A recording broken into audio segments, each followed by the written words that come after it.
Assalamualaikum warahmatullahi wabarakatuh. Selamat siang hadirin sekalian. Semoga Anda dan juga kita semua senantiasa dalam keadaan sehat dan tentunya bahagia selalu. Siang hari ini kita sama-sama berkumpul dalam pertemuan virtual yang teramat istimewa, tentu tanpa mengurangi makna meskipun kita sama-sama tidak bisa langsung bersua secara tatap muka langsung. Kami ucapkan selamat datang dalam acara pembukaan program Kartu Prakerja Gelombang 12 pada hari ini, Selasa 23 Februari 2021. Dan saya Indah Dianovita akan memandu dan menemani Anda semua hingga akhir acara nanti. Bapak, Ibu, dan hadirin sekalian, sebagai pengingat saja, tadi kita juga sudah saksikan video di awal bagaimana fakta-fakta seputar program Kartu Prakerja dan juga testimoni dari beberapa penerima manfaatnya. Program Kartu Prakerja, Bapak Ibu sekalian, adalah program pengembangan kompetensi kerja dan kewirausahaan yang ditujukan untuk para pencari kerja, para pekerja atau buruh yang terkena pemutusan hubungan kerja, dan atau pekerja ataupun buruh yang membutuhkan peningkatan kompetensi, termasuk para pelaku usaha mikro dan kecil. Dan sudah ada 43 juta pendaftar yang tercatat sepanjang tahun 2020. Pada hari ini, Bapak, Ibu, dan hadirin sekalian, gelombang ke-12 akan dibuka secara resmi sesaat lagi. Dan sebuah kehormatan di tengah-tengah kita semua telah hadir Bapak Menko Perekonomian Airlangga Hartarto yang juga berkedudukan sebagai Ketua Komite Cipta Kerja.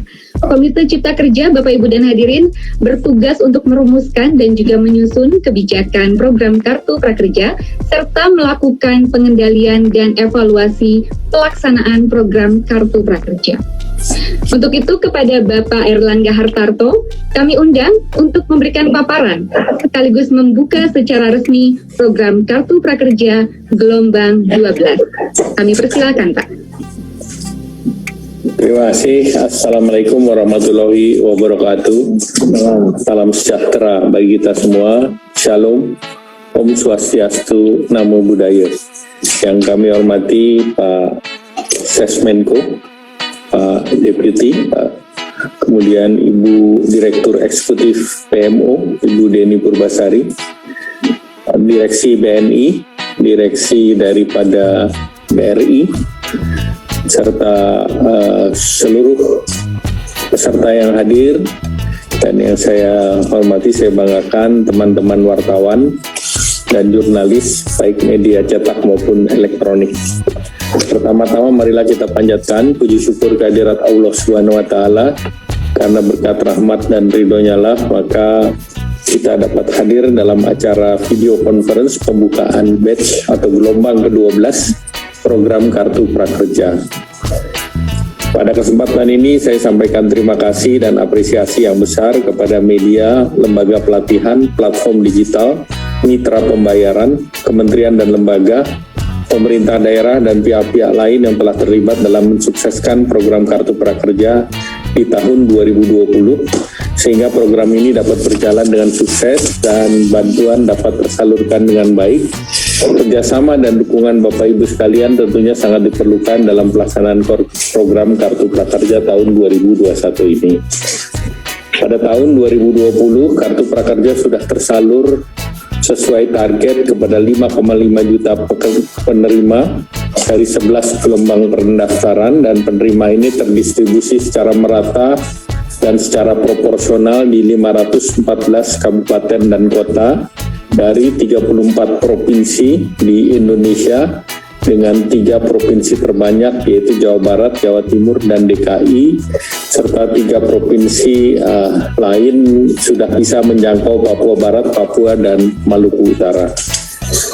Selain capaian dan output tersebut, program Kartu Prakerja dari segi outcome, di mana selain untuk memberikan keterampilan dan meningkatkan kompetensi, program juga terbukti sebagai instrumen perlindungan sosial yang melindungi daya beli penerimanya.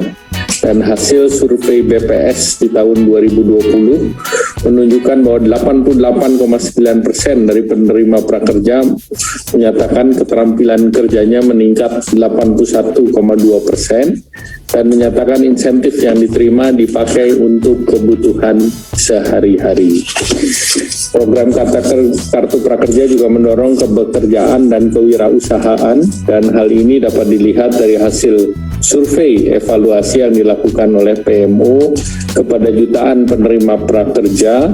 Sebanyak 35% penerima awalnya menganggur. Kemudian juga pada saat dilakukan survei evaluasi mengatakan telah bekerja atau berwirausaha, dan ini juga menyatakan bahwa 70% dari dana yang diterima digunakan untuk modal usaha.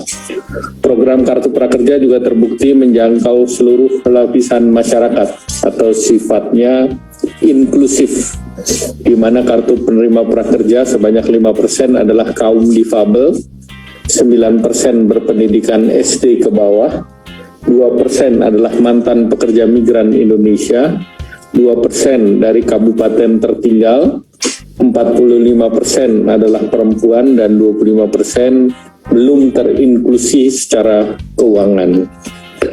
Bapak Ibu, teman-teman wartawan, kunci sukses dari program Kartu Prakerja adalah dilakukannya inovasi di berbagai lini, yaitu yang pertama adalah end-to-end digital, juga menggunakan cloud teknologi. Digitalisasi ini juga membuat program dapat dilakukan secara langsung, tanpa perantara, transparan, akuntabel, dengan kecepatan dan skala yang luas. Kedua, customer first mindset. Sejak awal program didesain untuk mempunyai mindset sebagai produk agar dapat diterima, dan preferensi serta suara konsumen terus didengar dan kanal komunikasi dibuka. Penerima Kartu Prakerja adalah pengambil keputusan yang bebas memilih pelatihan, platform digital, atau mitra pembayaran tanpa adanya intervensi. Yang ketiga adalah competitive collaboration, di mana program Kartu Prakerja menggandeng banyak mitra, baik itu platform digital, mitra pembayaran, ataupun mitra pelatihan. Program ini membuat pasar baru, pasar yang sebelumnya tidak ada, yaitu pasar peningkatan skill. Saat ini dalam ekosistem Kartu Prakerja terdapat 7 platform digital, 5 mitra pembayaran, 154 lembaga pelatihan, dengan 1.701 pelatihan yang bersaing secara sehat, transparan, dan terbuka, memberikan produk dan layanan yang terbaik bagi pengguna. Dan ekosistem ini sebelum dimulai Kartu Prakerja tidak ada. Jadi ini yang sebuah ekosistem baru yang memang melakukan pelatihan kepada masyarakat. Bapak Ibu yang saya banggakan, di tahun 2021 ini Kartu Prakerja akan tetap dilanjutkan, di mana pada tahun 2021 semester pertama ini dengan metode semi bansos, besaran pelatihan sebesar 1 juta, insentif pasca pelatihan 600.000 setiap bulannya selama 4 bulan, dengan total insentif pasca pelatihan sebesar 2,4 juta, dan insentif survei 50.000 setiap 1 kali survei, dan survei dilakukan 3 kali, dan total insentif survei sebesar 150.000. Gelombang 12 akan dibuka dengan kuota 600.000 per peserta. Jadi 600.000 peserta ini merupakan kemampuan daripada teknologi daripada Kartu Prakerja, dan target pesertanya adalah 2,7 juta, dan ini diharapkan bisa selesai dalam bulan Maret mendatang, dan target peserta adalah 2,7 dengan anggaran sebesar 10 triliun. Nah, persyaratan untuk dapat menerima Kartu Prakerja sama dengan tahun 2020, yaitu warga negara Indonesia 18 tahun ke atas, tidak sedang mengikuti pendidikan formal. Program ini ditujukan untuk pencari kerja yang sedang menganggur, pekerja ataupun wira swasta, dan kami juga mengajak para pekerja yang dirumahkan ataupun kehilangan pekerjaan dan para pelaku usaha mikro maupun kecil yang terdampak ataupun tutup usaha karena pandemi COVID-19 untuk mendapatkan pendaftaran dalam program Kartu Prakerja.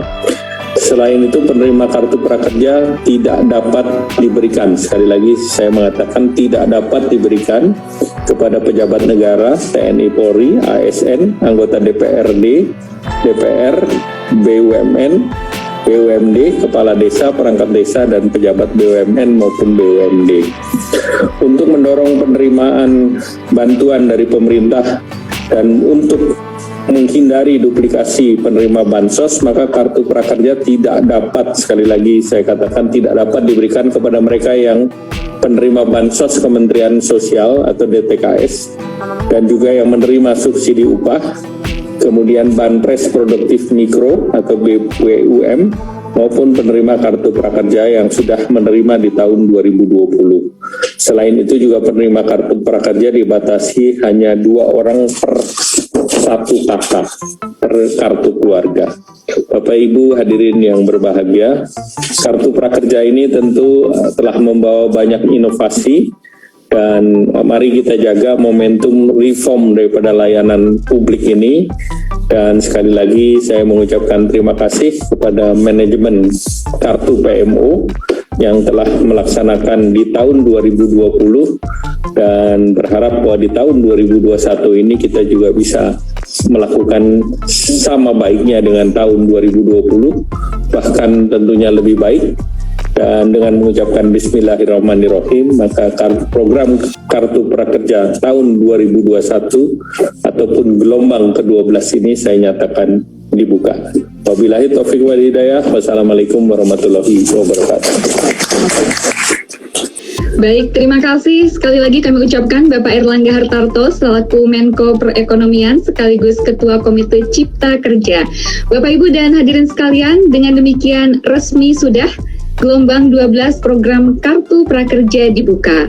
Semoga kesempatan dan juga jalan pengembangan kompetensi sumber daya manusia di Indonesia juga makin terbuka lebar sebagaimana kita cita-citakan bersama. Dan semoga saja apa yang tadi Bapak Erlangga sampaikan terkait harapan tercapainya 2,7 juta peserta dalam gelombang 12 program Kartu Prakerja dapat tercapai menyusul 5.509.055 orang lainnya yang sudah menerima manfaat program Kartu Prakerja sepanjang tahun 2020. Sekali lagi kami ucapkan terima kasih atas kehadirannya Bapak Ibu hadirin sekalian, rekan-rekan jurnalis, dan khususnya juga terima kasih kepada Bapak Erlangga Hartarto selaku Menko Perekonomian sekaligus Ketua Komite Cipta Kerja. Semoga program Kartu Prakerja akan terus memberikan solusi dan manfaat bagi lebih banyak lagi masyarakat di tanah air. Usai sudah rangkaian acara pada siang hari ini, saya Indah Dinovita atas nama seluruh panitia mohon pamit. Mohon maaf apabila ada kesalahan dalam ucapan maupun perbuatan. Terima kasih, selamat siang. Wassalamualaikum warahmatullahi wabarakatuh.